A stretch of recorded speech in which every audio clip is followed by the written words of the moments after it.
Yes, Mr. Hodgson. More conveniently placed, I know. That's good. Your Excellency. If I can start off with issue 1 on ground 1, which is what specified activities did the second defendant carry on?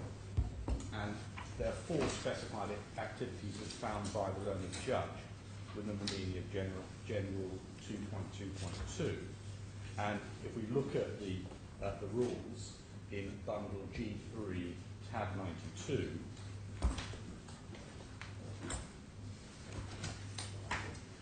page 5, 6 through 4,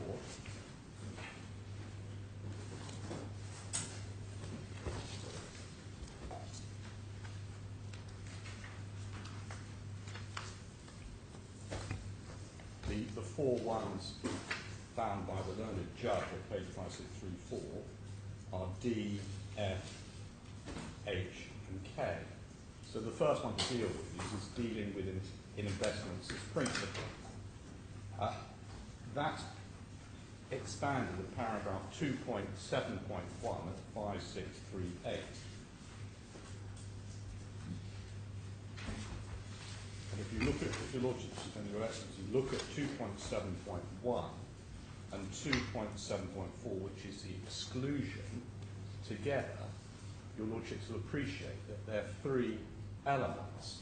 The first is, did the second defendant deal in investments as principal within the meaning of Rule Gen 2.7.1? The second issue is that dealing by the second defendant taken out of 2.7.1 by the exclusion in 2.7.4? And the third issue is, did the second defendant deal in investments as principal within the DISC? And in summary, our position on each of those sub-issues is as follows. Firstly, that the second defendant did deal in investments, namely the structured notes, as principal. Secondly, the second defendant's dealing on the basis of the judge's finding that we did those activities through the first defendant, we say should have been taken out of General 2.7.1 by 2.7.4 on the basis of the judge's finding. And we say thirdly, and I'll explain this in more detail, and thirdly we say in any event, the dealing took place in Switzerland and not the DIFC. So looking at the first sub-issue is, did the second defendant deal in investments as principal? If we look at General 2.7.1, making arrangements, 2.7, dealing in investments as principal means buying, selling, subscribing for, or underwriting any investment principles. The investments are obviously the structured notes. You've got the 3 waves of you've got the June, which is 30 million for C1, 50 million for C2. Then in July, you've got 100 million for C2. And then in February 2008, you've got 10 million for C3. And what happened is the second defendant bought the structured notes within Switzerland and then sold them to the claimants. And so there's no dispute that that conduct fell within 2.7.1. And so the fighting ground is the second sub-issue. Is it taken out of 2.7.1 by 2.7.4? 2.7.4, a person who is not an authorised firm or an authorised market institution, and that's us, we're not an authorised firm, does not deal in investments as principal in relation to an investment by entering into a transaction with, and we say more importantly, through an authorised firm or regulated financial institution. And so the sole issue here, we say, is was the sale in the investments through the first defendant? And we deal with that at paragraph 41 of our skeleton argument.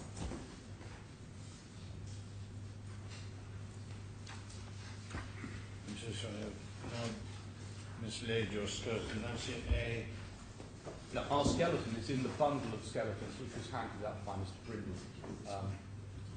Yes, I think we're tagged of course, it's as you say, a new skeleton, yes, and a supplementary one. Yes.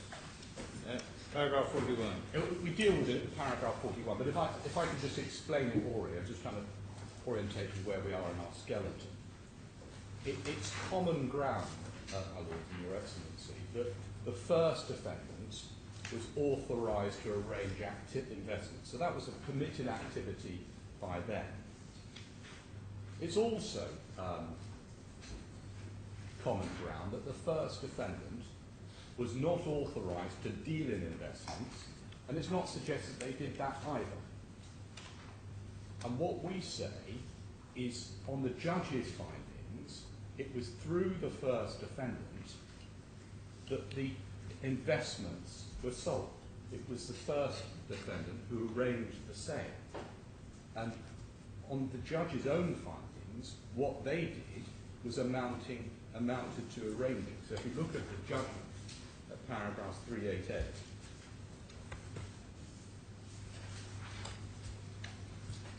Can I clear the text just a minute?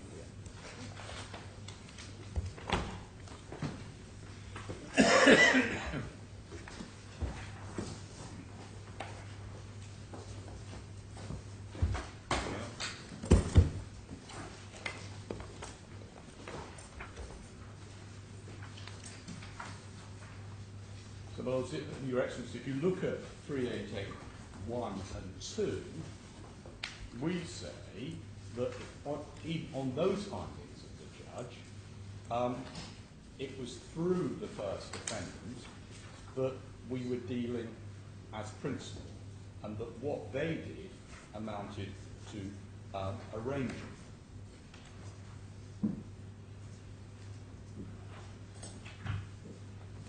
Now, this point at 2.7.4 was not referred to expressly in the judgment at all.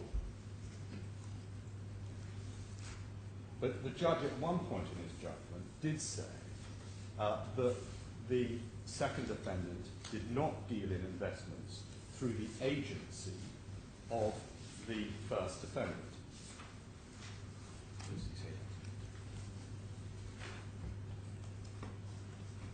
Well, this is a bit bizarre because we raised this as an issue in our opening and our closing submissions at trust. If I can take you to the references, we look at bundle C1,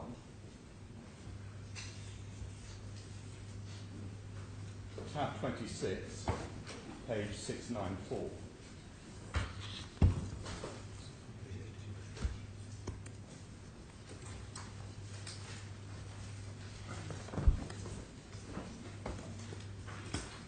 And you'll see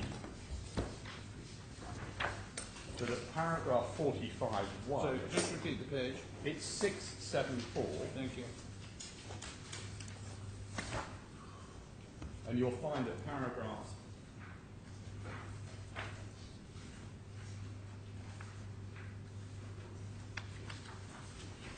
you'll find at paragraph 45(1), we clearly raise this as an issue. We say dealing in investments within the meaning of general 2.7.4, and then we cite 2.7.4. And so it says at the end, the extent it is alleged that the second defendant entered into the transactions with the claimant through the first defendant, the second defendant fell within the exclusion. And if we put that file away and look at file C2, tab 29, at page 828, so we can put that file away.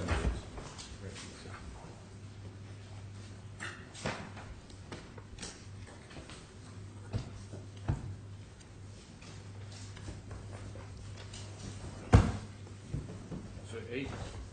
At page 828, paragraph 14. Yeah, I'm sorry again. It's You're tab not hearing 29. you. C2. C2, tab 29. I don't have tab 29. Maybe the tabs are organised differently, but it's page 828, but it may be 29 in your bundle, still in C1. That's That's maybe not ideal, thank you.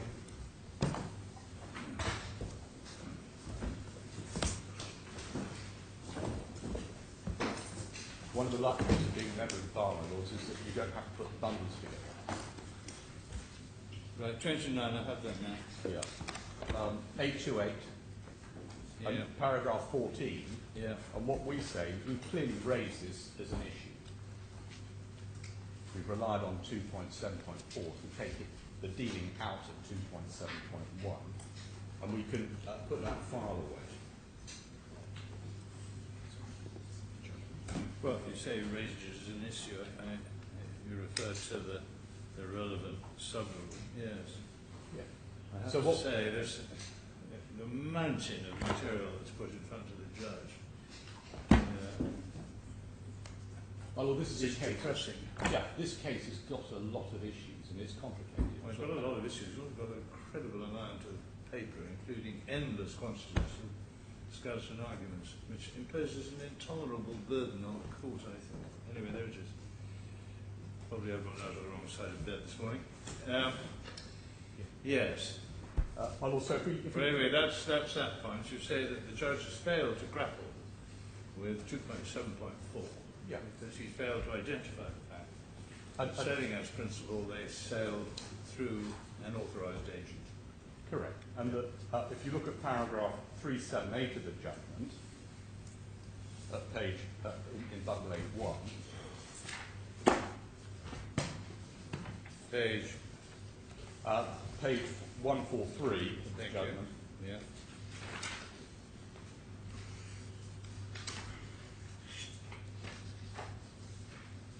You can see at page, paragraph 378, you can see that Judge may have touched upon the point because he says, line 3, not that it was doing so through the agency of Sarasin-Alpen.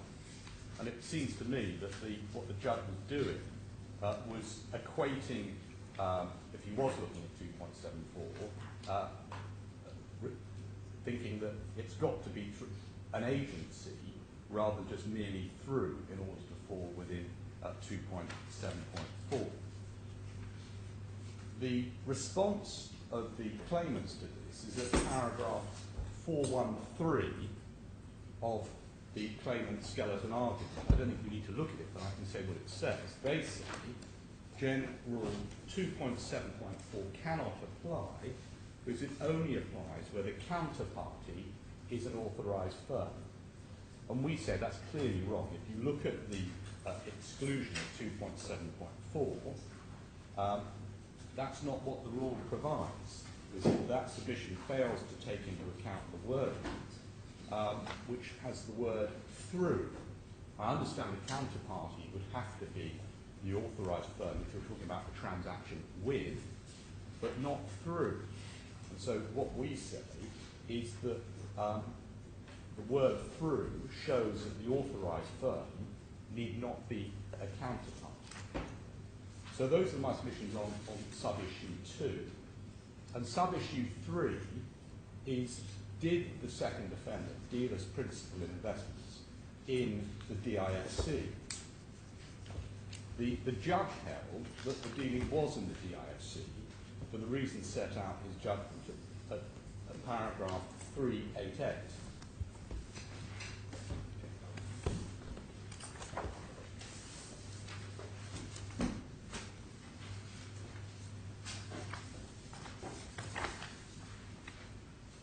But even then, it's not quite clear that that's what he did so far. Because if you look at paragraph 388, where he deals with the arguments on this, what he's merely doing at 388 is recording what the submissions were of the claimants.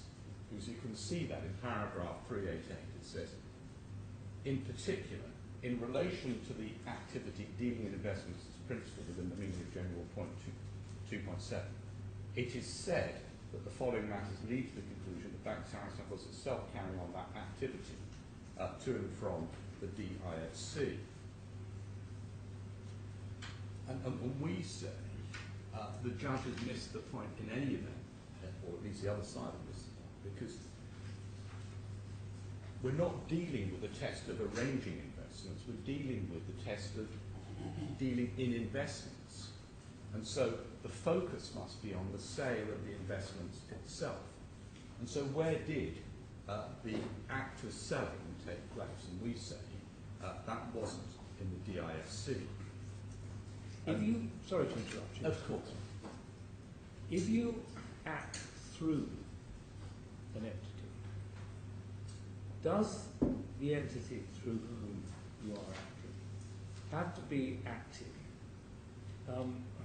in and of itself for its own account? Or does through also envisage a situation where the instrumentality is not only acting on its own account, but is acting as an agent for and on behalf of, for instance, your client? Or maybe through, yes. And the rationale for that is that the arranger itself is authorised, and so you've got the protection there. I haven't expressed myself very clearly. Let me know. No, I'm sure you have. It's maybe I misunderstood. Is 2.7.4 only available if the entity through which the other party is acting independently of and not as agent of or as an emanation of the other party? So, for instance, imagine a bank has an entity within the DIFC, which, as between it and that entity, the entity is the bank's agent. Yeah. If that entity acts as the bank's agent within the DIFC, and given that it's an authorised firm, can the bank have the protection of 2.74? Or does 2.74 require that the entity is acting independently of the bank? I don't think it's a requirement of 2.74 that it's clearly the judge thought that it needed to be the agent of the principal, because I think that's how you can read paragraph 378. But my respectful submission is it doesn't require an agency, and there's no need for an agency, because if the arranging is through someone within the DIFC, agent or not, the protection is given to the investor because the agent is authorised within the DIFC. Thank you.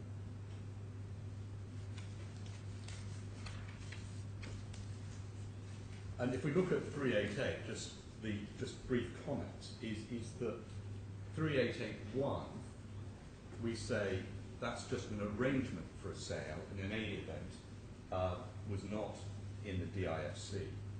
The same for 2. And what we say is you need to focus on the sale. And there are 2 levels that you could look at the sale. One is at the stage a binding agreement to sell by the second defendant and for the claimants to purchase. Or secondly, the actual sale in the sense of the investment going out and being bought and sold. Now, if you look at the second level, this level was clearly in Switzerland. The second defendant went out, bought notes, and then held them under a custody arrangement, and that was all outside the DIFC. But if you look at the first level, which is when was the binding agreement to sell by the second defendant and to purchase by the claimants, it's all about offer and acceptance. And where was the agreement to buy concluded? That's the issue of crystallisation.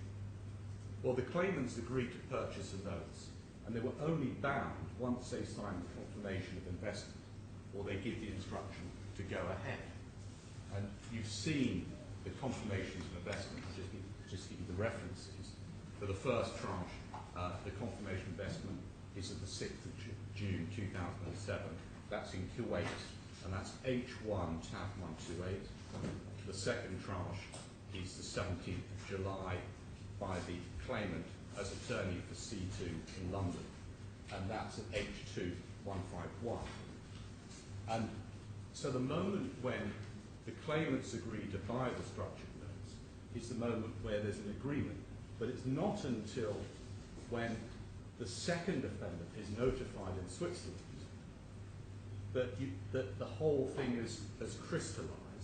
And then once the second defendants are informed in Switzerland, yes, the claimants have agreed to buy these structured notes, they go out, buy the notes, and they're placed into custody, and that happens in Switzerland.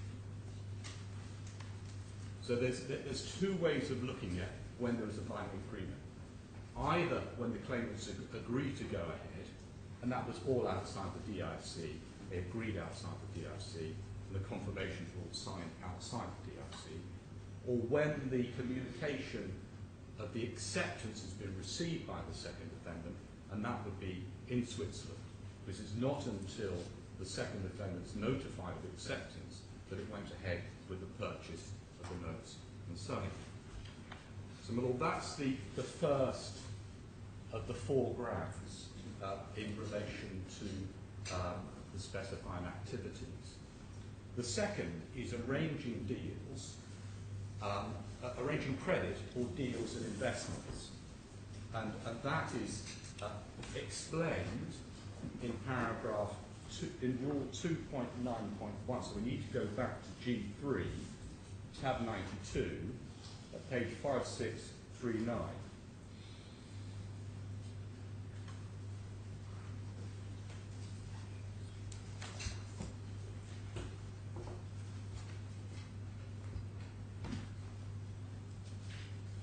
And if you look at 2.9.1a, arranging investment with a view to another person, whether it's principal or agent, buying, selling, subscribing, or underwriting an investment. And then 2.9.2 is an exclusion. There are excluded from Rule 2.9.1 any arrangements for a transaction into which the person making the arrangement enters or is to enter, whether as principal or agent for some other person. And there are three elements to this specified activity. The first is, did the second defendant arrange credit or deals and investments within General 2.9.1? Secondly, is any arrangement arranging by the second defendant taken out of 2.9.1 by the exclusion in 2.9.2? And thirdly, did the second defendant arrange credit or deals and investment within the DIFC? And in summary, for the reasons I will expand on in a moment, our position on each of those three sub-issues is as follows. One, the second defendant did not arrange credit or deals and investment. Instead, what it did was grant credit and dealt with investments, which are separate specified activities under General 2.2.2. Secondly, insofar as the second defendant fell within General 2.9.1, it was taken out by the exclusion in General 2.9.2. And we say, thirdly, in any event, any arranging by D2 was in Switzerland, not the DIFC. And so, whilst D2 did grant credit, and we did deal in investments, that was in Switzerland.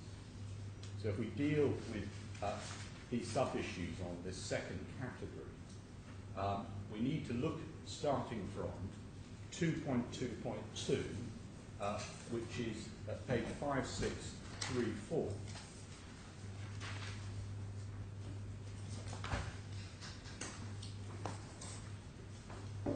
And those specified activities distinguish between B, which is providing credit, which we've always accepted, that's what we did, that's B, and F, which is arranging credit. And there's a distinction as well, we say, between D, which is dealing in investments as principal, or perhaps dealing in investments as agent, and F, which is arranging deals in investment. And in licensing, different licenses may be given to different authorised firms. And as I understand it, the first defendant had a license to arrange but did not grant credit or deal in investments. And what the second defendant did, and accepts it did, was firstly grant credit. That's the facility agreements issued in Switzerland and drawn down in Switzerland. That's tranches 2 and 3. And in tranche 1, the credit was being granted, of course, by ABK. And it's also accepted. We dealt in investments, and I've already dealt with that in discussing the first category, which is D, dealing in investments as principals. Now, how's this dealt with in the judgments? It's at paragraph 380 and 381 of the judgment.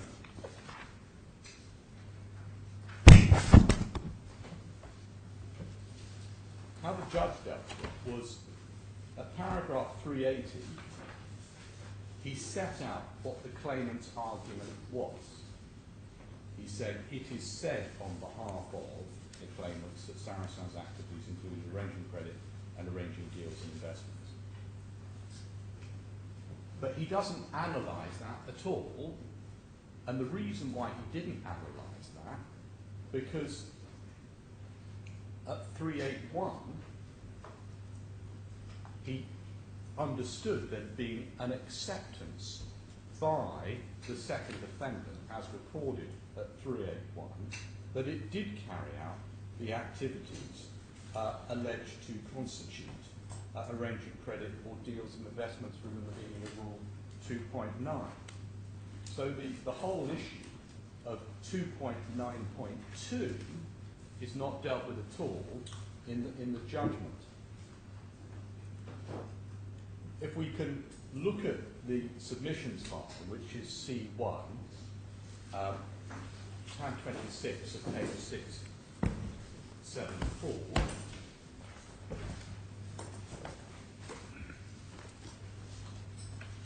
Page 6.4.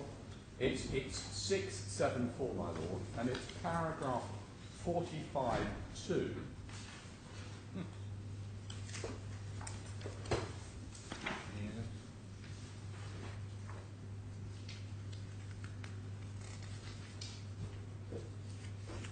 It says, in relation to arranging credit or deals and investment within the meaning of General 2.9 and arranging custody within the meaning of General 2.14, these activities could not be applicable to the second defendant, as it did not act as an intermediary, but actually carried out the principal activities all in Switzerland. And then if we go to tab 29,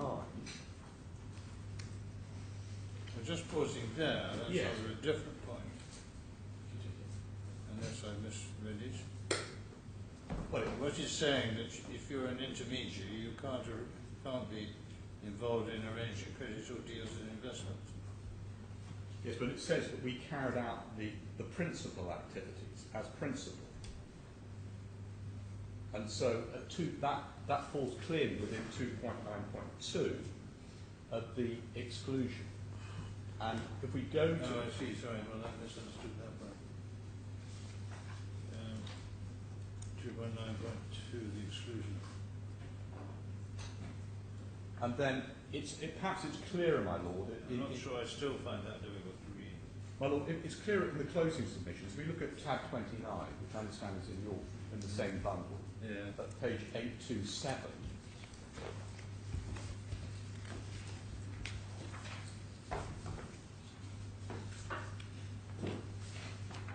Yes. I fully accept your Lordship's point about the opening submissions. It's not as clear as it might be, but the closing submissions, it is clear. Because at subparagraph 2, paragraph 10 from page 827, by General 2.9.2, they are excluded from arranging credit or deals in investments any arrangements for a transaction into which the person making the arrangement enters into or is to enter whether as principal or agent for some other person. Self-evidently, the second defendant dealt with the claimants as principal, and even if all the other criteria are satisfied, which they were not, the material transaction would still be excluded from the definition.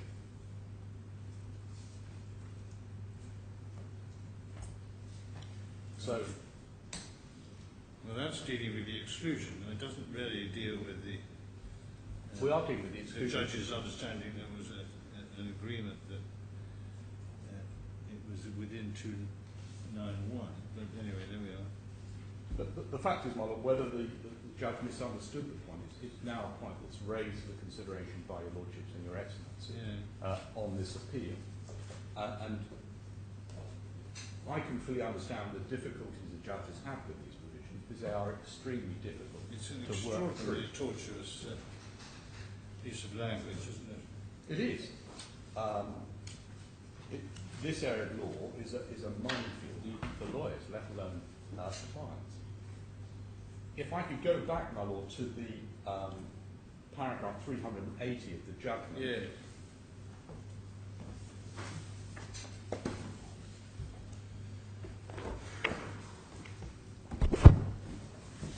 You'll see that, as I said earlier, paragraph 300. I'll let you get the judgment.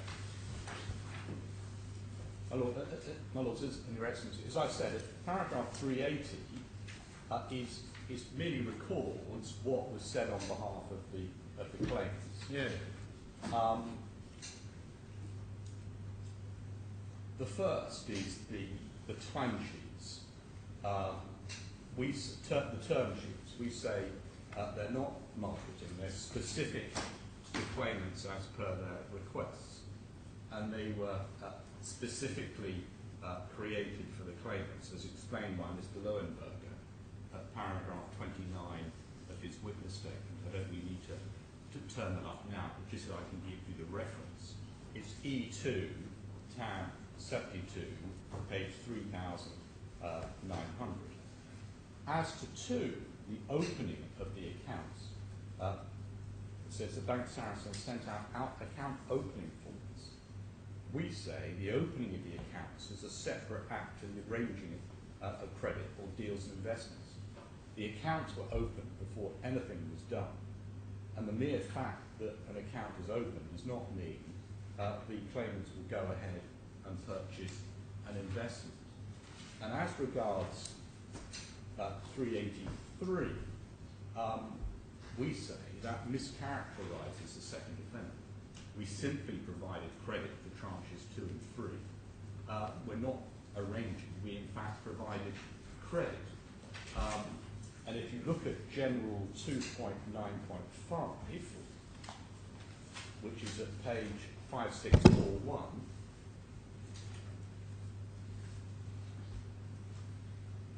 it says a person does not arrange credit or deals in investments merely by making arrangements having as their sole purpose the provision of finance to enable a person to buy, sell, subscribe, or underwrite investments.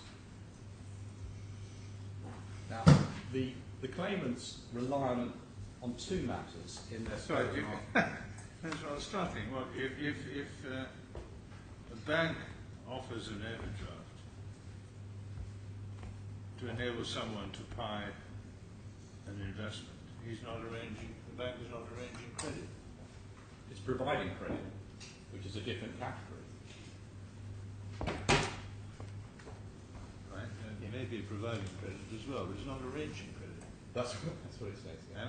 And you say that doesn't. So what would be arranging credit? Arranging credit is what, arguably, the person, the DIC, is doing under their licenses, seeking to get a bank to provide credit, being a bank outside the jurisdiction. Acting on behalf of a client to go to a bank and get the bank to give credit. Right? If we look at the other side's skeleton argument, to paragraph 414. Yes, which one? The claimant's skeleton argument. I don't know where it is, my lord, in your Lordship's files.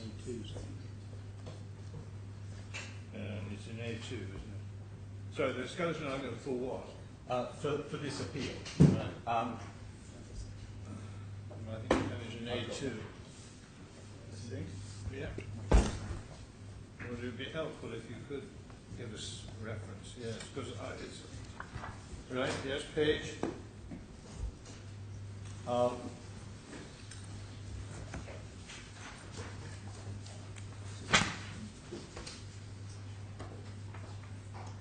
Well, the page I've been given is 146, which I think you've been provided with. Oh, I see. You mean that's the page 146. But that's the internal page. It's paragraph 414 of the skeleton argument. No, I'm sorry, you completely lost me. I My don't lord, think it should there's any be- such paragraph. My lord, it should be bundle A2, tab 8C, 8C. I hope. And it should be headed claimant Yeah, I skeleton. got you now. Yes, I'm grateful. Right. Sorry, paragraph what? It's paragraph 414. Good. Yeah.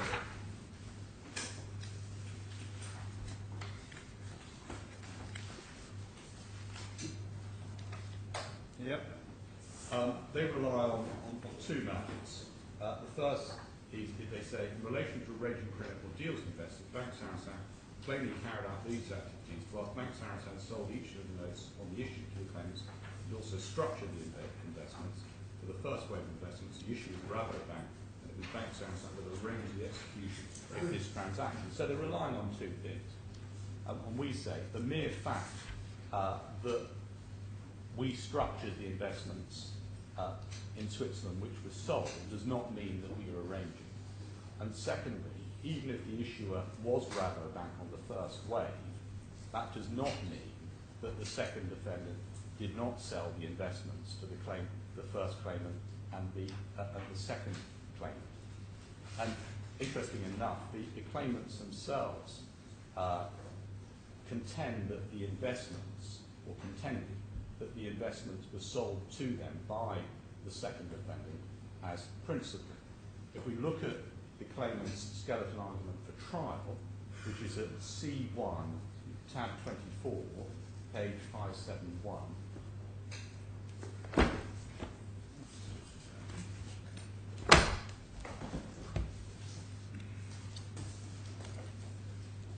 What was the bundle number? it's bundle C1, Yeah. tab 24, C1. The claimant's opening submissions. opening submissions at paragraph 166.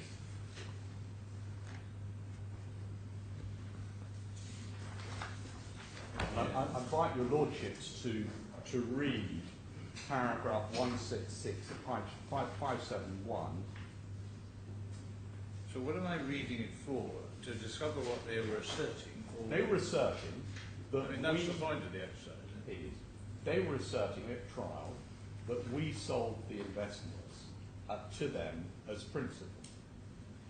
And they make the point, the instructions were the second defendant, not to any third party or Rabobank. They say that in some cases the issues were not identified until after the deal was done. And they said that we produced no evidence. All right, sorry, no, you have to explain what you want me to read it for. I'll let you read it, yeah. So what, paragraphs 166? Just 166, my lord. Right.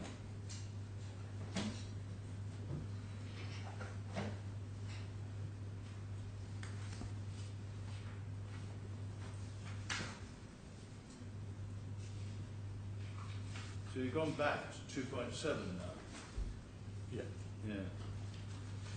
Because what we're saying is they were emphatic that we were dealing in investments and we make a distinction between dealing and arranging.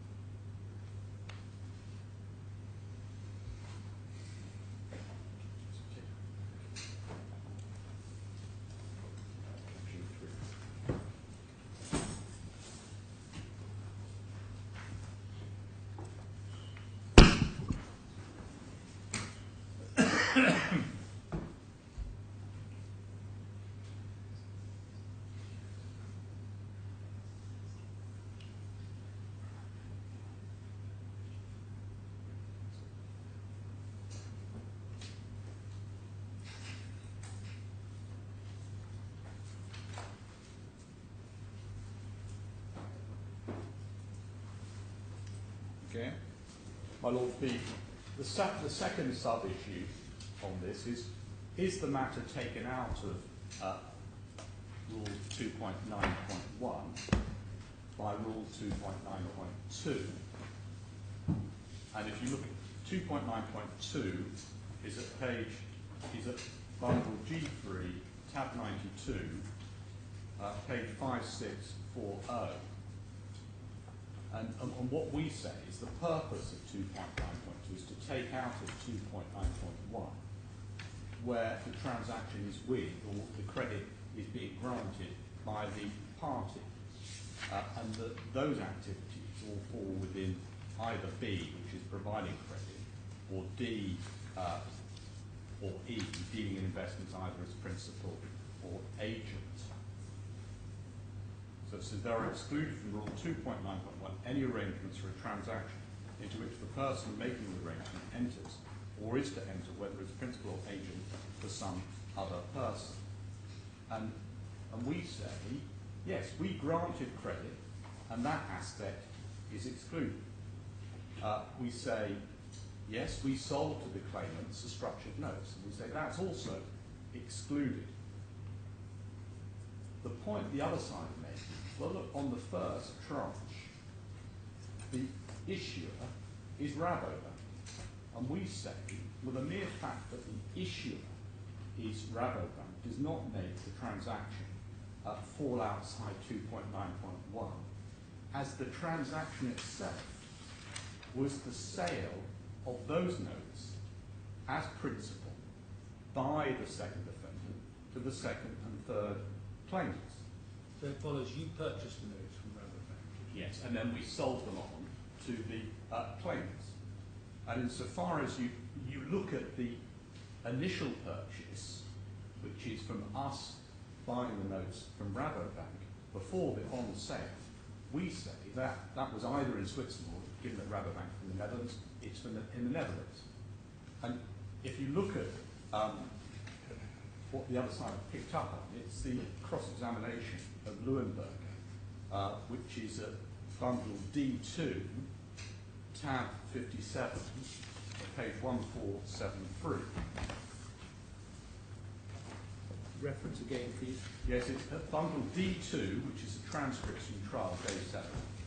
Tab 57, page 1473.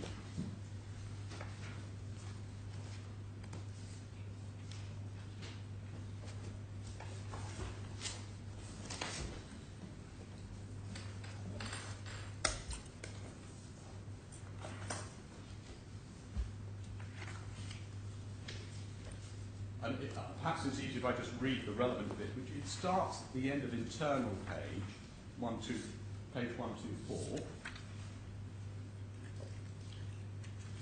And this is the cross-examination of Mr. Leuenberger, the person within Switzerland who's working on the notes. The last, line 25 of 124. To take it in stages, Bank Sarasin sells the structured product to the clients. Yes? Excuse me. Bank Sarasin sells the structured products to the clients. Yeah. Bank Sarasin sells the structured products to their clients. That's correct. Is Bank Sarasin also participating in the market as buyer? And if so, what is Bank Sarasin buying? Answer: from time to time, our clients ask us for structured products which are not issued by Bank Sarasin. So we would be buying a structured product from the third party and selling it on to the client.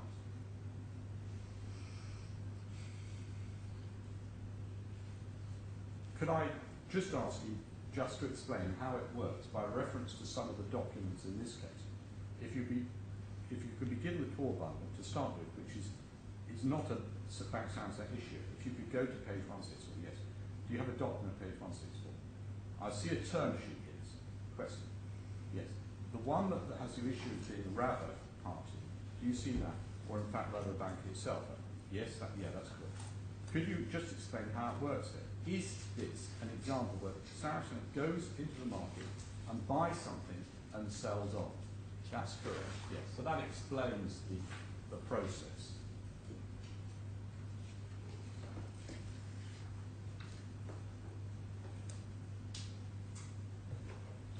I'm very sorry, it shows I'm being very slow this morning. Can I come back to 292 and try and put some names into it?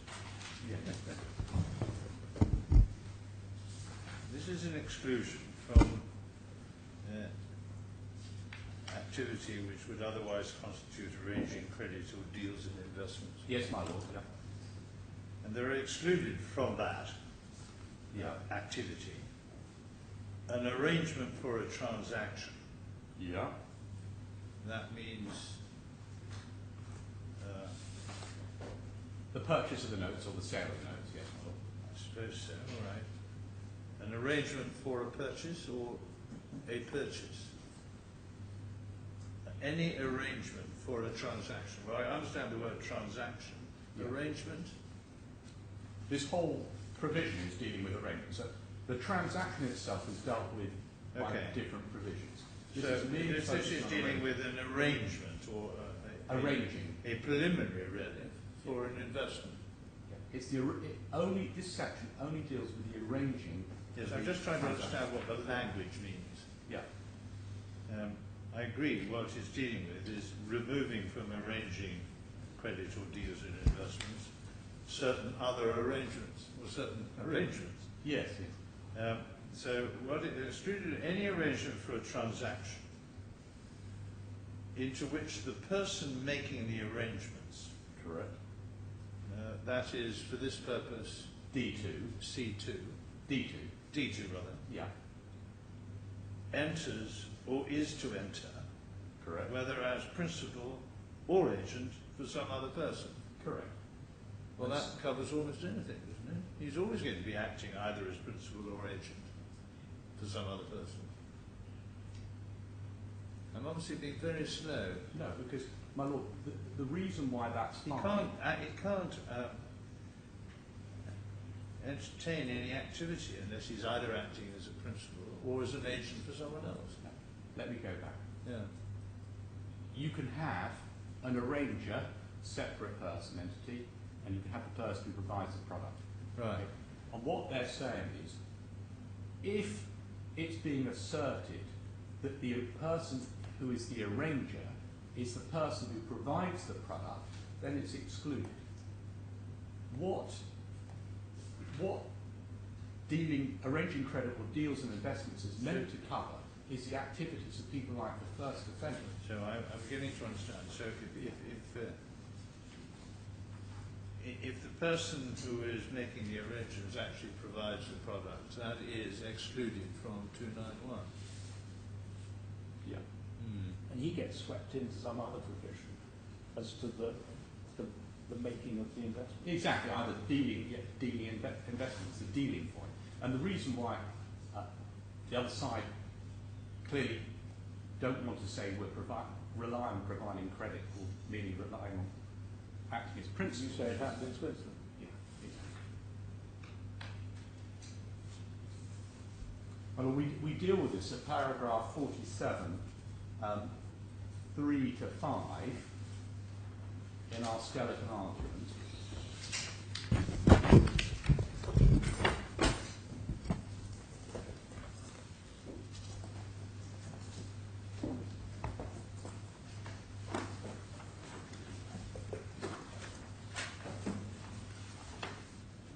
Sorry, Mr. Vack. Yes, Paragraph it's paragraph 47, 47. subparagraphs 3 to 5. 3 to 5, thank you.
if we go back to the judgment at paragraph 381, which is at page 144,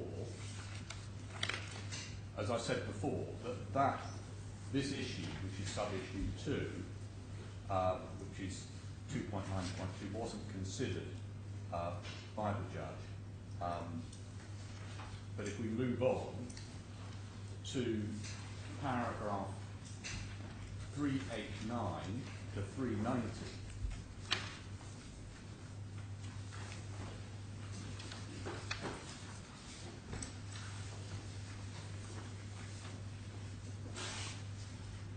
what we have, and I'm just going to touch upon this, is that at 389, what the judge does is he takes from the submissions of the claimants what they say. So it says, in relation to arranging credit or deals investment within the meaning of General 2.9, it is said that and what we say is that's not a finding by the judge. It's merely setting out what the arguments are. Yeah. And then we have the same at 390, which is, it says the claimants also rely on the following matters. Now, I'm going to deal with the whole topic of in or from the DISC once I've dealt with each of the subcategories. But just briefly, just to summarise on this, we say firstly, there was no arranging by the second offender to the rule, and it was excluded by 2.9.2. Secondly, insofar as we granted credit or dealt with investments, that was in Switzerland. And thirdly, any arranging was by the first offender for itself and within the terms of its own licence. As I said, I'll come back to this in more detail later on. What was the third point? But my third point is any arrangement was by the first defendant, and that arranging was for itself and within the terms of its own licence. Yeah. But as I said, I'll come back to this passage in the judgment later on. The third category is advising on financial products and credit. So if we go back to bundle G3, tab 92, page 5641.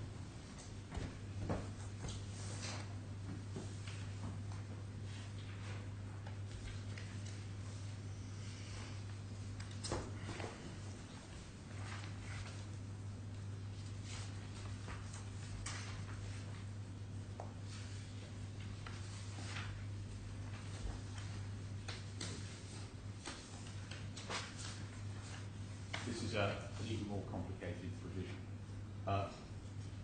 2.11.11. In Rule 2.2.2, advising on financial products or credit means giving advice which, A, is given to a person in its capacity as an investor or potential investor, or in its capacity as agent for an investor or potential investor on the merits of his buying, selling, holding, subscribing, or underwriting, or for underwriting a particular financial product, whether it's principal or agent.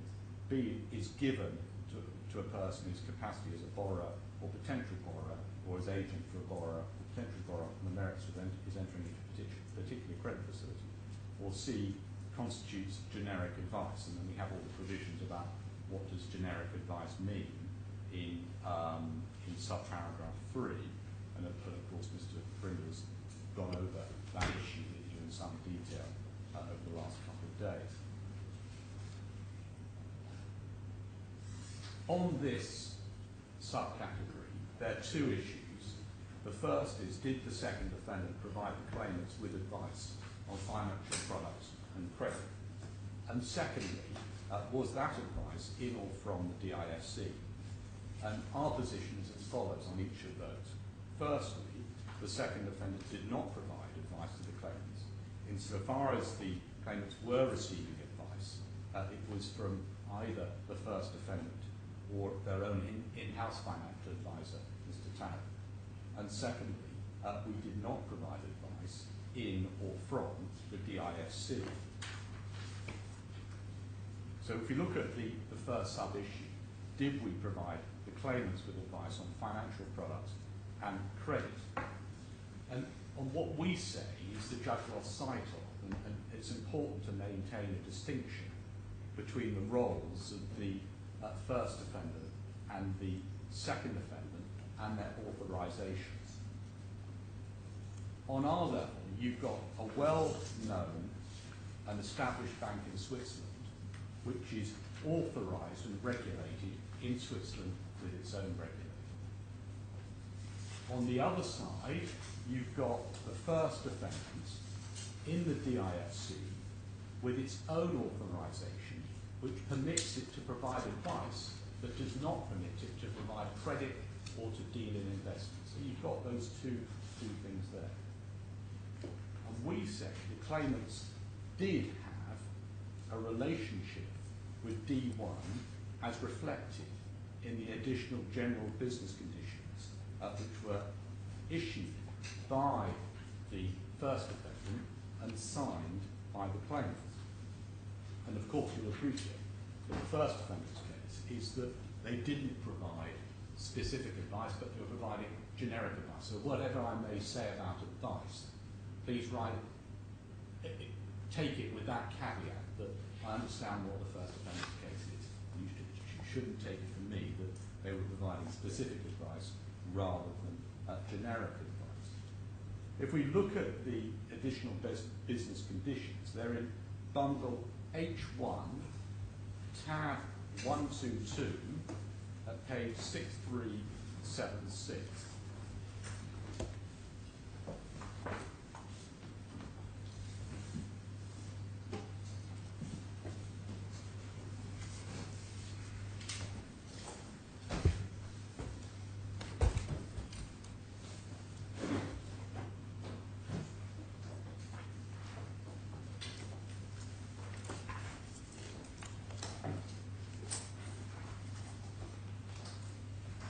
My Lord and Your Excellency, I'll take you through this very quickly because I know Mr. Brindle's taken you through this more than once, and so you'll be very familiar with it. Probably you've marked it out. But it says the name of the client, it says who the client relationship manager is, it's Mr. Nair, so the client relationship manager within the first defendant under these terms and conditions is Mr. Nair. You've got the introduction, which I'm sure you've read at that paragraph. Then in 2.1, in the absence of a reciprocal agreement to the contrary, BSA will not accept instructions or orders from the client undertaking as an intermediary between the client and other members of the Sarasin group, will not arrange, etc. And then, more important, it lists the investment services, and that's at 2.2. And that includes advice and recommendation, investments or arrangements involving investments and instruments of credit, including without limitation, shares, etc. And so that's 2.2, and we say that's an important paragraph in the scheme of things. Then 2.6, which is the D1's obligations when providing investment services. And I would invite Your Lordship and Your Excellency to read the whole of paragraph 2.6. Maybe you've already read the whole thing. Well, we have read it several times. Yeah. And if you want us, we'll do it again.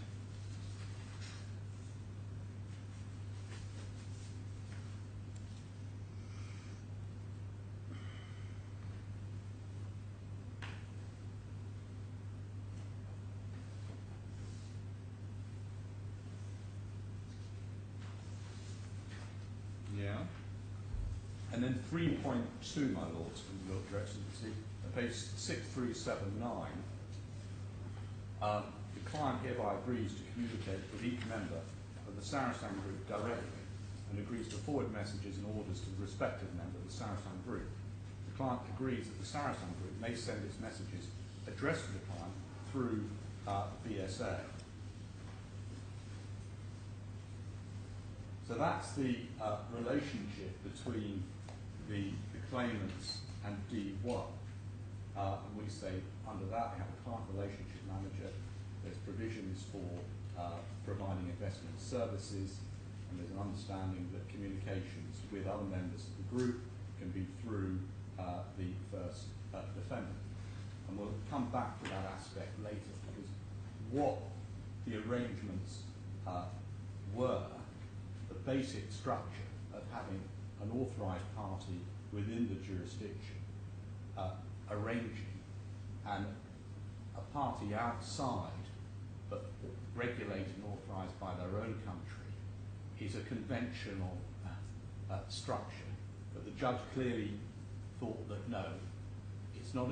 He thought that by having that conventional structure, you pull into the regulatory regime not just the entity here, which is being authorised and regulated here, but also the entity outside, which is authorised and regulated there, with the result that they say, well, you've breached the requirements here, and so your transactions can be effectively set aside, which is a pretty harsh result, and we say is a pretty radical departure from how business is actually done, both here and in the UK, when you've got this type of arrangement.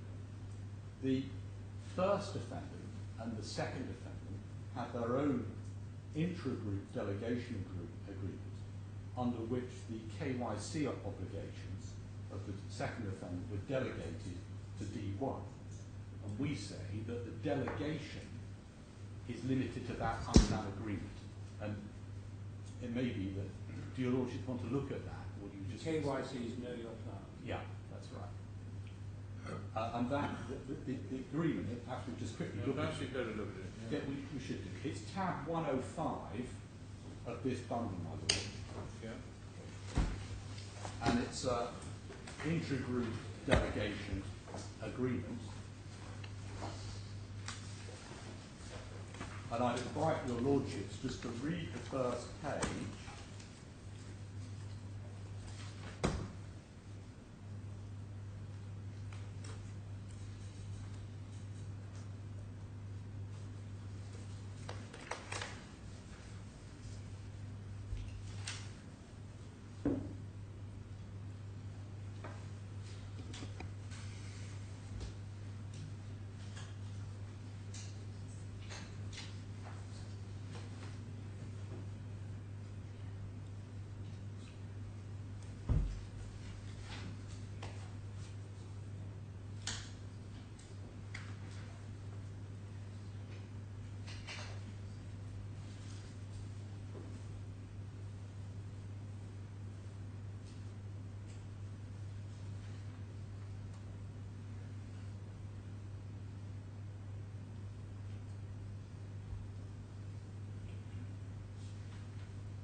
Yeah.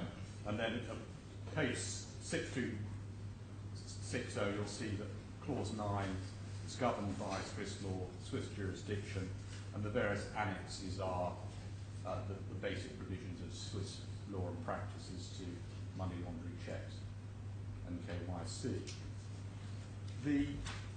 The judge found that we were advising on financial products and credit within the meaning of General 211 in two respects, and that's paragraph 383 judgment.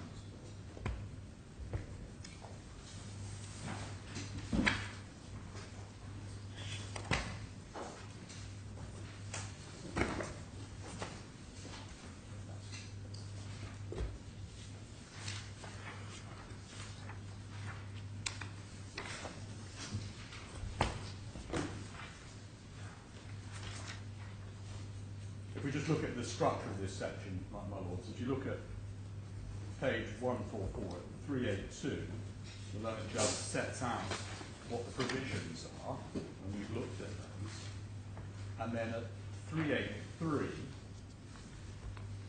says, Bank Sarasin produced a number of marketing presentations for the claimants. These were distributed to the claimants through Mr. Alia and others at Sarasin-Alpen in the DIFC.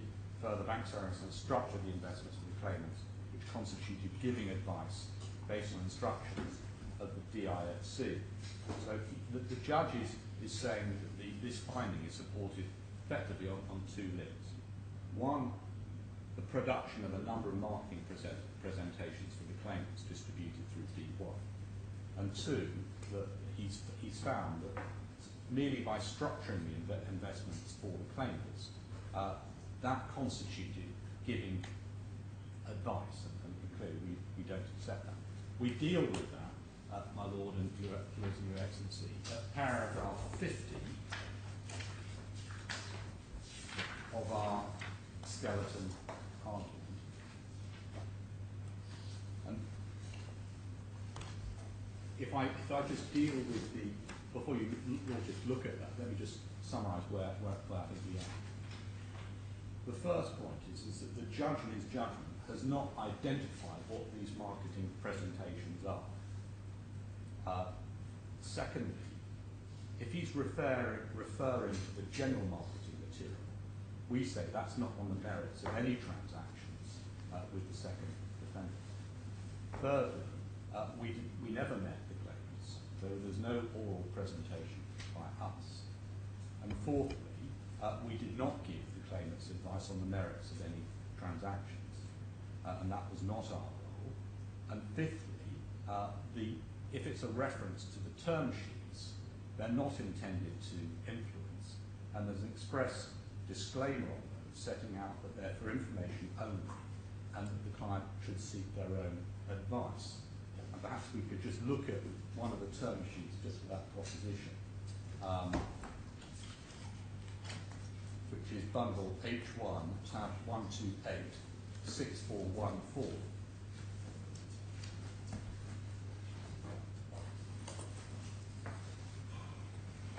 So just repeat the reference. H1, 128, 6414.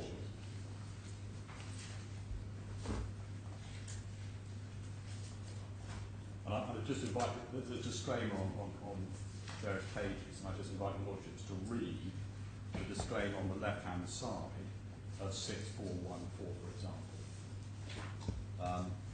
Clearly these documents have been photocopied quite a few times before they've gone in the bundle. I'm not sure if the Lordships can read it. Yeah, well, that's printed on all of them, isn't it? Yeah, it is, yeah. So it's making it clear they're not intended to influence, and we're saying it's for information only, and that the client should seek their own advice.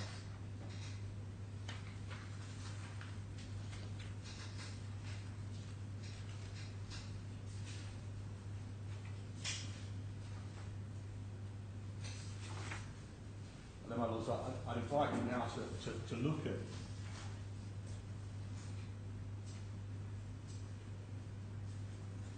my submissions of paragraph 50. Can you just help me with the nomenclature here? 6413.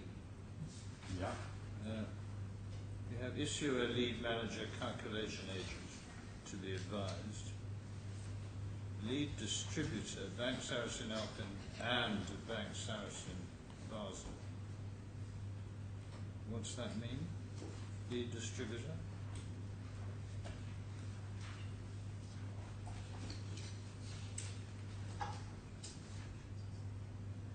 That's the person who are producing the term sheet and sending it out. The distributor of this document? I think so, yeah. Okay. And then over the page, well, is this a pro forma that might apply to a range of things, so that lead distributor may not be applicable to this particular transaction, but to other transactions? I suspect what you have is a template, and then you put in the... well, it's headed 8% capital rotating notes are right. 8. And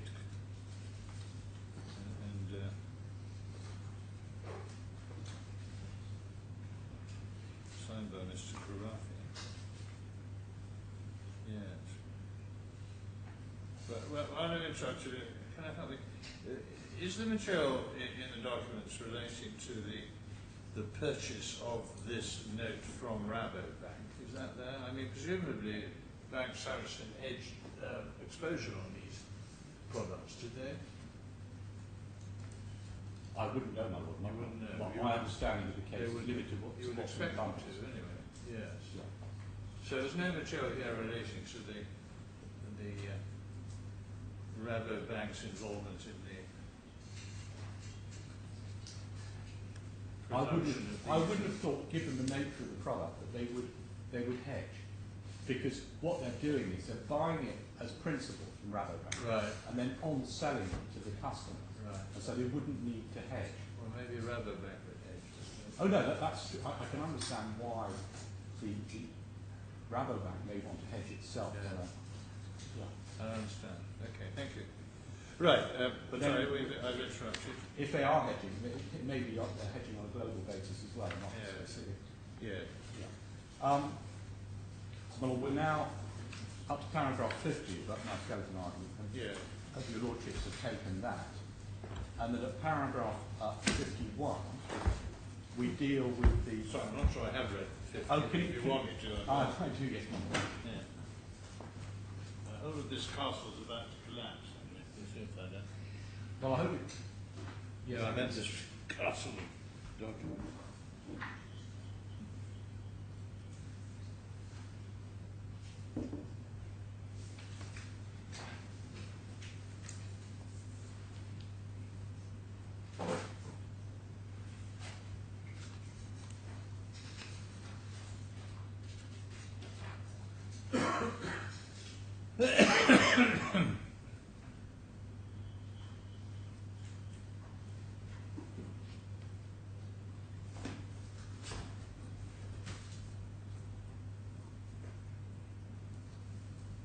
Right, now 51, you want to And go? then 51, my lord, just to take you to the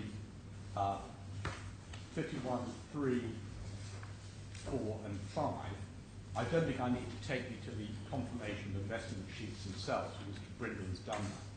But I do rely on the passages that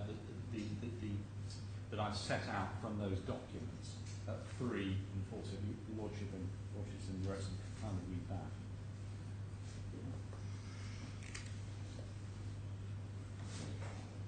Understood.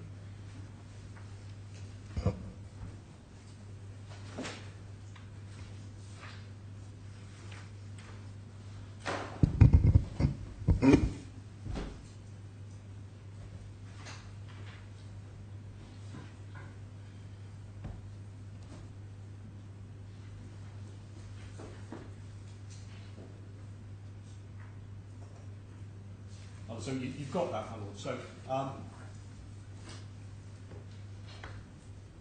we've got the tranche 1 term sheets at H1 128, tranche 2 is H1 151, and on tranche 3, the term sheet was not signed, but the first claimant was acting as the third claimant's attorney for that. He signed the previous term, so he knew the basis on which these products were being provided. And the term sheets were in fact supplied, the issue is that they weren't signed. And the term sheets are H2 189, 190, 191. And what the procedure is that you've got the first defendant in the DISC. They inform D2 of the claimant's requirements, and so that's received in Switzerland. The second defendant then produces term sheets which are purely factual and are not advice. And so we say those term sheets are just setting out the terms, they're not advice, and they disclaim giving it any advice. And so we say that does not fall within General 2.11.12.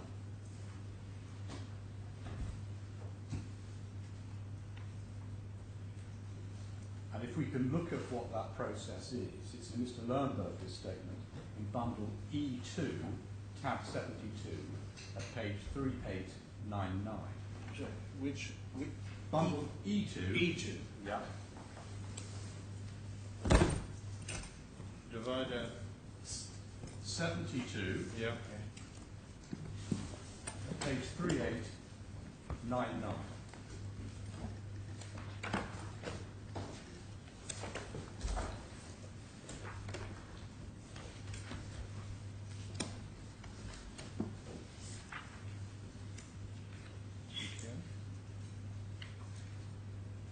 can I invite your lordships and your excellency to read paragraphs 22 to 27, which explains the term sheet. And we say this is important for understanding our response to the first limb, which is the judge relying on the term sheet. Yeah.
Well, I've read to 27. I'm obliged, thank you very much. That deals with the term sheet point. My Lord, can I give you the reference to the explanation for what lead distributor means? Mr. Lernberger was asked about that in his cross-examination, and that's at bundle D2, tab 57, page 1478, internal page 143, and he said that it means promoter. Now, looking at the second limb of the judge's findings, the first was the term sheet. The second is structuring the investments. And we say that we did not advise as to the merits of the structure of products themselves. That wasn't our role. And secondly,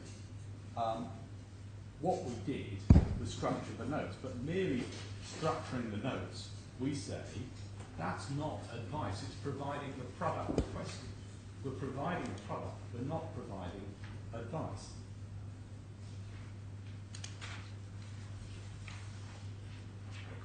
In the claimant's skeleton argument at paragraph 415, they assert that there was a finding by the judge that the advice was specific, and they rely on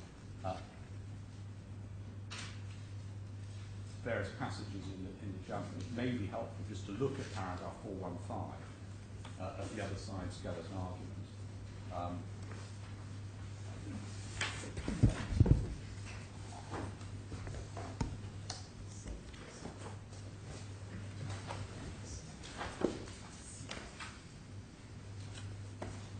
That's in bundle A2, tab 8C.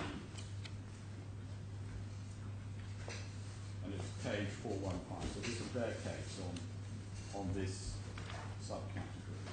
Advising on financial products or credit. They say, after advising on financial products or credit, the judge's conclusions are based on the finding that the advice given was specific, not generic.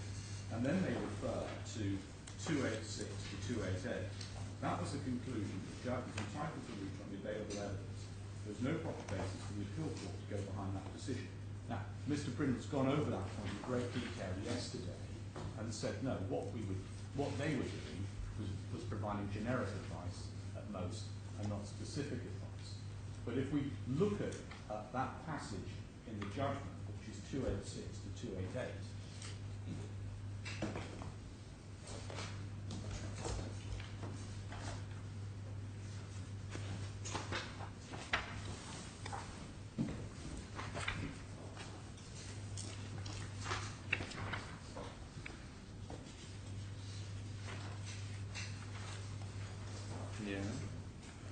the passage that the other side are relying on in support of that is a passage that relates to the first defendant.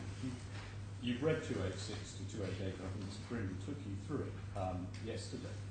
But what they're saying, what the judge was saying, is that they were carrying out the activities of under COD.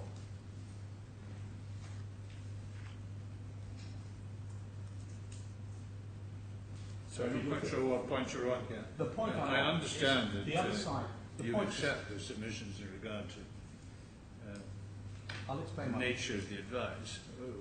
The point I thought you were on is whether the structuring of the notes by expressly or inferentially gave rise to the giving of advice. This seems to be a different point. It is a different point. What I'm doing is I've dealt with where the structuring of the notes is advice. Right. I'm So now what point are you dealing on with now? the riposte by the other side, which is at paragraph 415 of their skeleton. Yeah. And they say, in that they say the judge found the advice was specific, but what they're relying on is a passage that deals with whether or not the first defendant was advising. And if you look at... Well, you're saying it doesn't deal with the second defendant at all, that's the point. A, it doesn't deal with the second defendant at all, but B, it's showing what the judge has found is that the party that was advising on all of this was not the second defendant, but it was the first defendant. Well, it could be both. It could be both, but what we say is that you've got the first defendant is authorised to do this, and this is what they were doing. We're not authorised to do that. We're providing a product, but what we're not doing is doing this aspect. We're not advising, because their advisor, if anyone, is the first defendant and not us.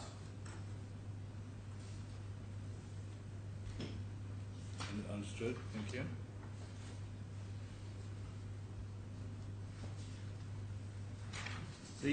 The next sub-issue in relation to advice is whether or not that advice was in or from the DIFC. Now, the first point, as I've already made, is we weren't giving advice, and if it was, we're saying it was not in the DIFC. Looking at the points that have been relied upon, we say, well, the distribution of marketing materials, that was by the first defendant in the DIFC, and that was not us, D2, giving advice in the DIFC, which simply acts of the first defendant and not acts of the second defendant. Secondly, many firms must be distributing marketing materials of banks and financial institutions from all over the world. That does not mean that those banks are advising in the DIFC. If you look at, let's say, a large advisory firm, they'll have a whole bank of financial material, promotions, brochures and documents. Does that mean that those banks, merely by having marketing materials in the DRC, are advising the DRC? We say no. And all these submissions Yes. are on the basis that D1 was not acting as your agent. Correct. If they were acting as your agent, then their acts are yours in the DIFC on ordinary agency principles. On ordinary agency principles, I accept that. And you're going to address us on that. I will.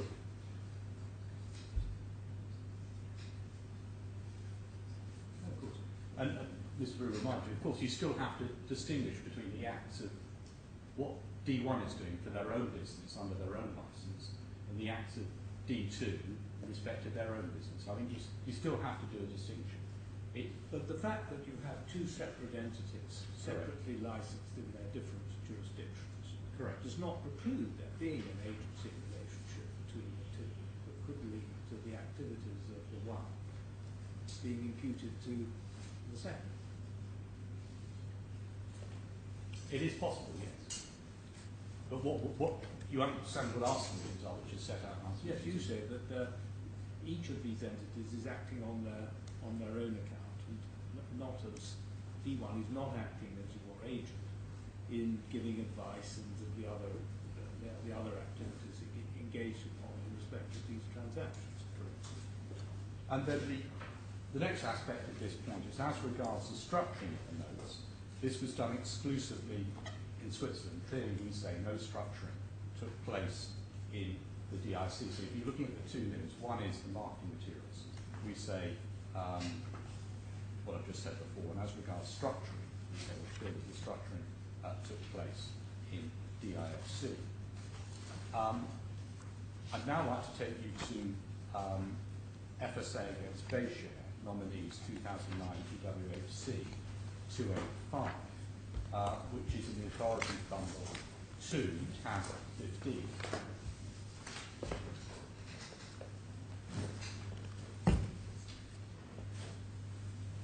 Sorry, which number of this one? It's authorities bundle 2, right. tab 15. Thank you.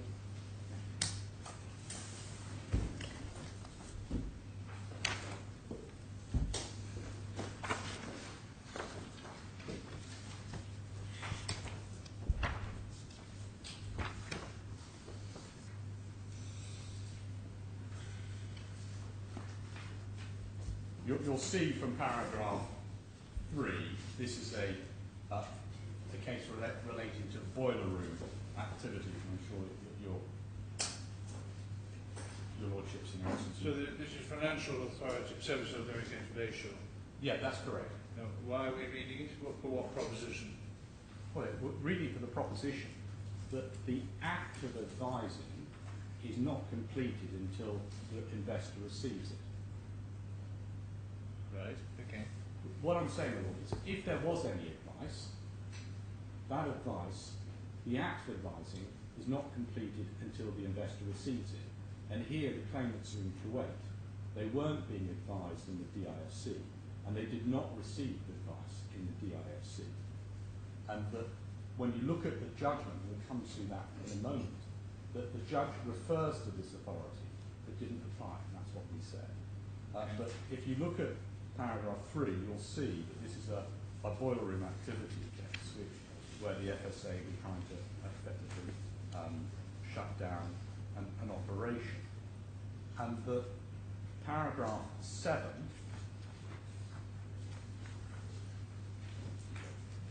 last 3 lines, it says against Gatemore and Enterprise Analytics, the FSA's case is that they were advising on the buying of investments contrary to Article 3 of the RA and Section 19 of the FSMA. 19 is the equivalent of the Financial Services Prohibition of the GIC, and communicating invitations or inducements to engage in investment activity contrary to Section 21 of the FSMA. And then at paragraph 8, they set out the relevant article of the RAF, advising persons to specify kind of activity if the advice is A, given to the person in his capacity as an investor or potential investor, or in his capacity as agent for an investor or potential investor, and B, advice on the merits of his doing any of the following, whether as principal or agent, or buying or selling a particular investment. And then at 9, they say specified activities are only prohibited if they are carried out for this purpose in the UK. Although the FSA does not have direct knowledge of this one way or another, the evidence does appear to suggest at least some of the moving forces behind the 4th and 5th defendants are based abroad and communicate their advice by telephone to this country. The question therefore arises whether the activity advising by telephone from abroad falls within the prohibition. Put it another way, where does the activity take place? Is it where the advisor is located, or is it where the investor is located, or both? So it seems to me, first of all, it would be somewhat odd if the provision of REO 53 could be avoided by the advisor locating himself outside the jurisdiction. The purpose of the restriction is to prevent investors from receiving advice from unauthorised persons, and that purpose would be defeated if the section did not extend to advisors giving advice to investors in the UK from abroad.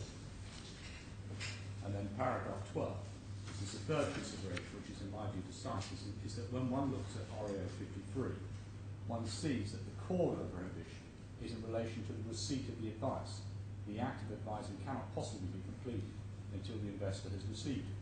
Therefore, it seems to me that either the activity of advising is being carried out on both at the location of the advisor and the investor, or that it is being carried out exclusively at the location of the investor. In either case, it's not so for me to decide upon which it is. The activity is within the prohibition. And here, all the key meetings were outside the DIFC. They were in Kuwait and London. If we could look at how the judge dealt with this, we can put this file away.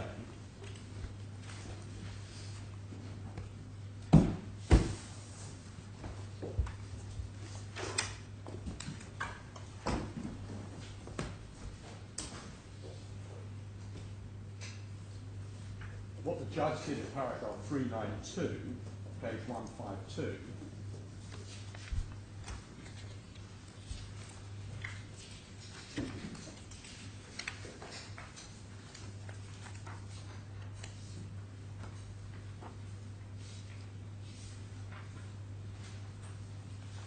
what he's done is he set out the submissions on Bayshore nominees at paragraph 392. And invite the Lordships to read 392.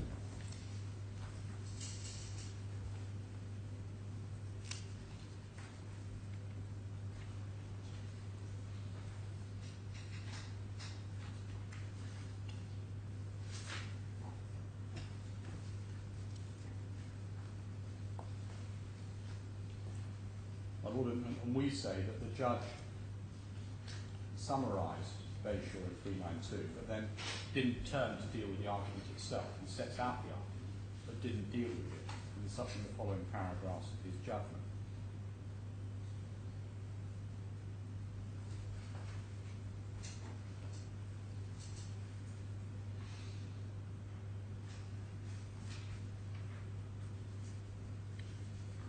Well, yes, all right.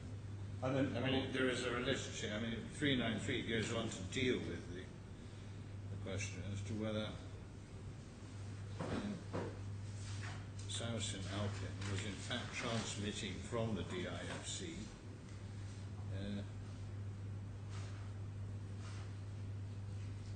information and or advice and or other material which had emanated from Bank Sarasin, because they were not distinguishing between Bank Sarasin and themselves. well, if we go back to looking at the provision, which is at bundle G, so we can put the judgment away for a second. If we look at bundle G3, tab 92, yeah.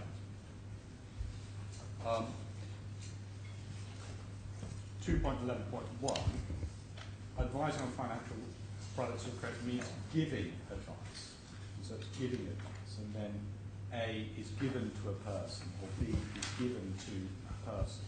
And what we say is, following the UK legislation is considered invasion, the core of the prohibition is the receipt of advice. So if advice is not received, it's not given to a person. And we say the advice has been received outside of the DIFC and generally at these meetings in London or in Kuwait. The initial two meetings setting up everything was done in Kuwait. So whether or not D1 was acting as your agent, which I understand the judge effectively to be finding in paragraph 393 of his judgment, you say you have a trump card, and it's this, that if the advice was received outside the DIFC, that takes you out of any breach, whether they were acting as your agent or not. Correct. My Lord, the next item, which is the final one of the four, is arranging custody. And if we could look at Gen 2.2.2 at page G3, tab 9, page 5634.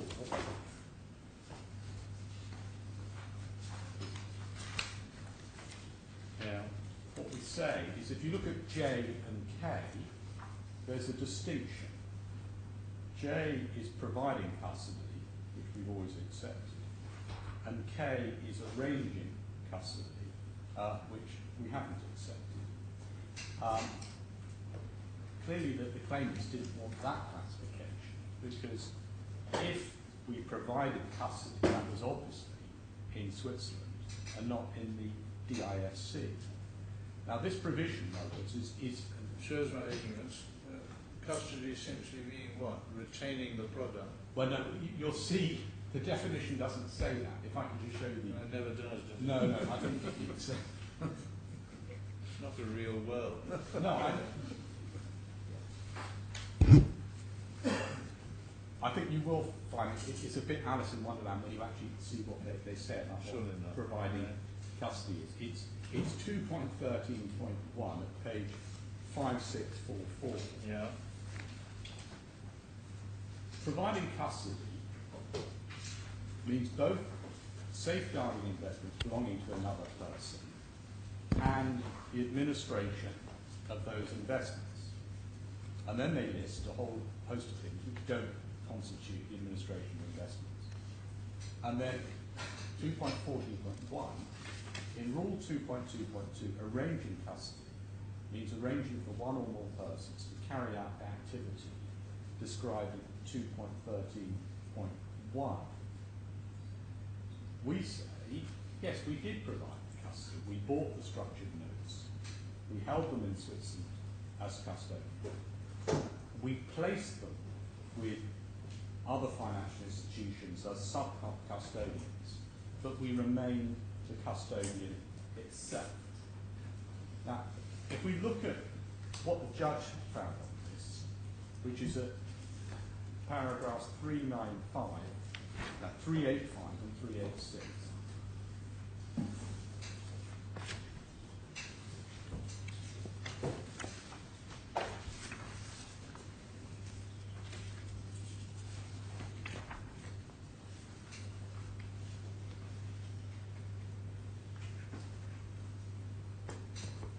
and what the judge has done at 385 is set out what the submission is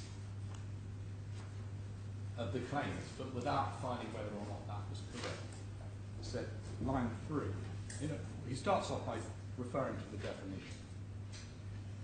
And then he says, it is said by the claimants that this activity also was carried out by Bank Sarasin, at least in part from the DIFC. The security arrangements between Bank Sarasin and AKB were arranged with Bank Sarasin's concurrence by Mr. Alia and Mr. Nair from the DIFC. As appraised from Mr. Mohsen's instruction to Mr. Nair to run the irrevocable payment order by the bankers to check whether they agreed with the word. In addition, the pledge agreements were dispatched from the DIFC and apparently returned to the DIFC. So he's setting out what their submissions were. And then he says, 386, as in the case of arranging credit for deals and investments, it is accepted that Bank Sarasin did carry on the activity of arranging custody with the minimum of General 2.14. And it said did so in Switzerland, not in or from the DIFC. That also is a question which I address in the next part of this section. Although again, this is a case where there's no such acceptance, and in our pleadings we clearly denied arranging custody. We could look at the pleadings again and our submission. So if we start from the pleadings, which is bundle B,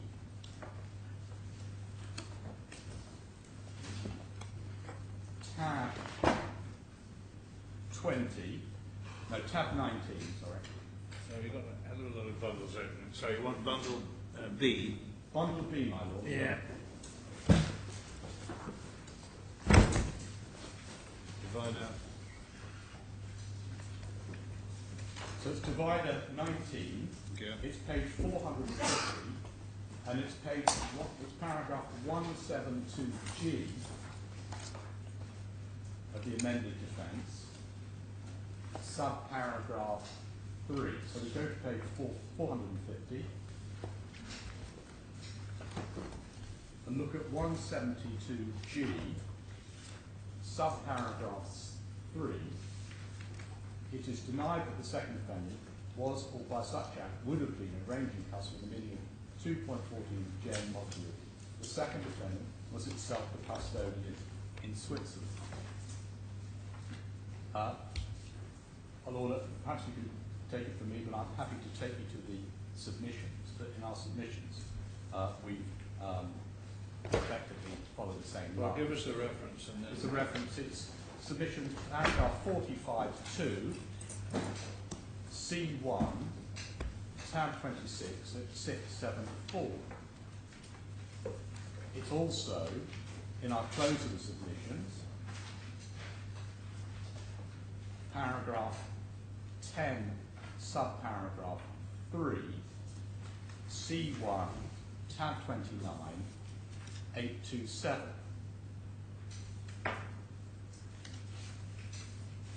Well, so if we can put that files away apart from the judgment,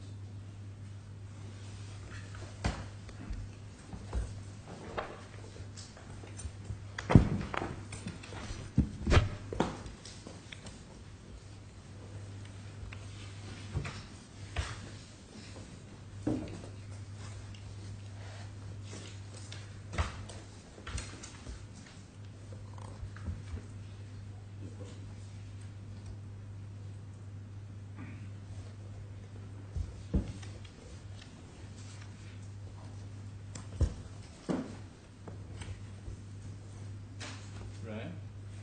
so 385, which we looked at before, there are 2 points that the claimants made that refer to in here.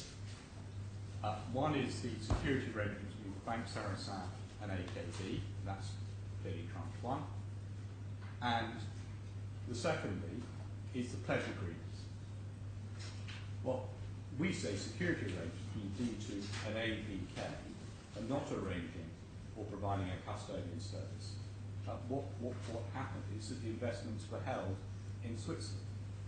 As regards to pledge agreements, a pledge agreement is not arranging or providing custody either. A pledge agreement doesn't hold anything. These 2 points, are not relied upon by the claimants in their skeleton argument for this appeal, but they've got a different point, which is at paragraph 416 at their skeleton argument.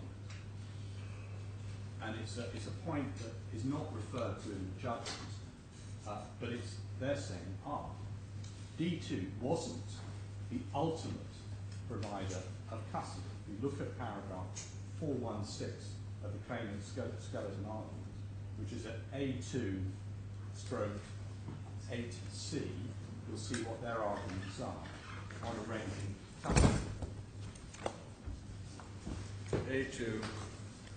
A2, tab 8C, Yeah. paragraph 416. Thank you.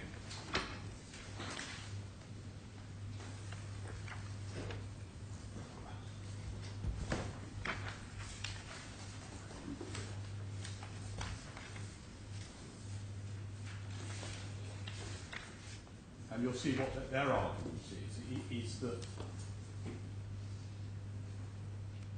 the reference are a bit confusing because I don't think Mr. Vernley covered this point at all. And it's the references they should be only to Mr. Lernberg. I'll be corrected on that. They say that Vernley said various things. I don't think he did. I think what they're really quoting from is the evidence of Mr. Lernberg.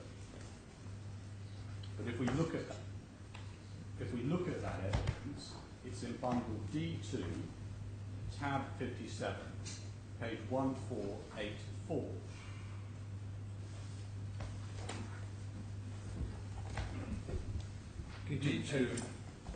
D2, tab 57, Yeah. 1484, and we start off at internal page 167. And what we're looking for is what? The evidence of Mr. Lernberg as to what the arrangements were, Right. and what they're saying is Mr. Lernberg referred to what I would call a sub-custodian, that in respect of the structured notes. And I invite your Lordship just simply to read 167, lines 1 to 14.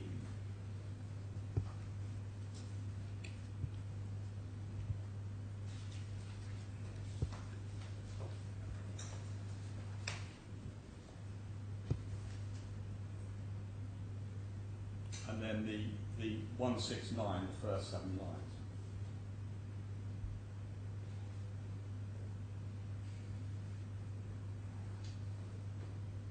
Yeah.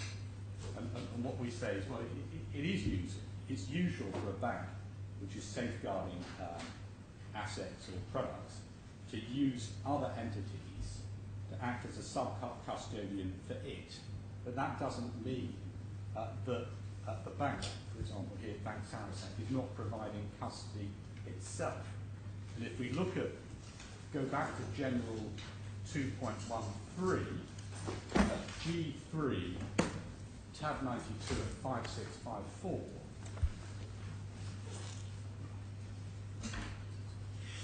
so 5644, sorry, that's a wrong reference. Yeah.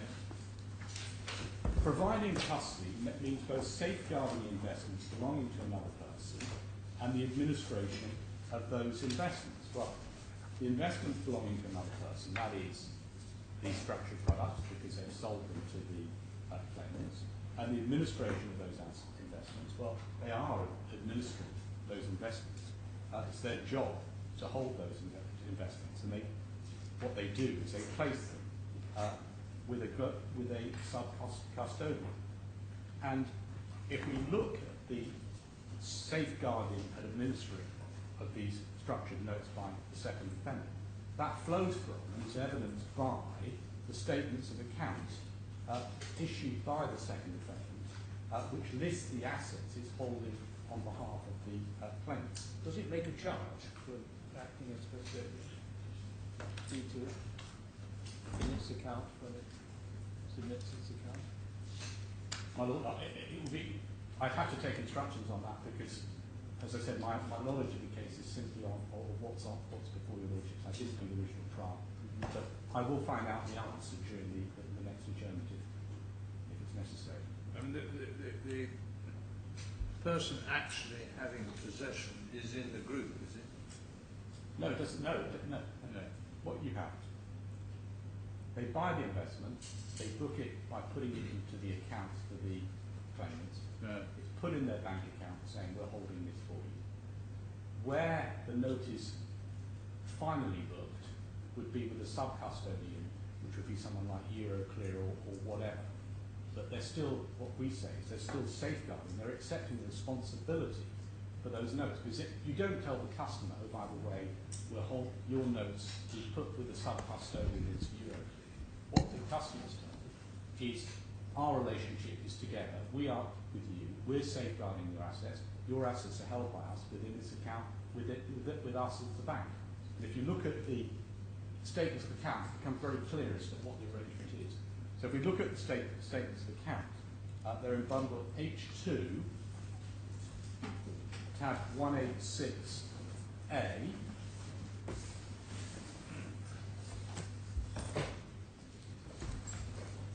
at 6651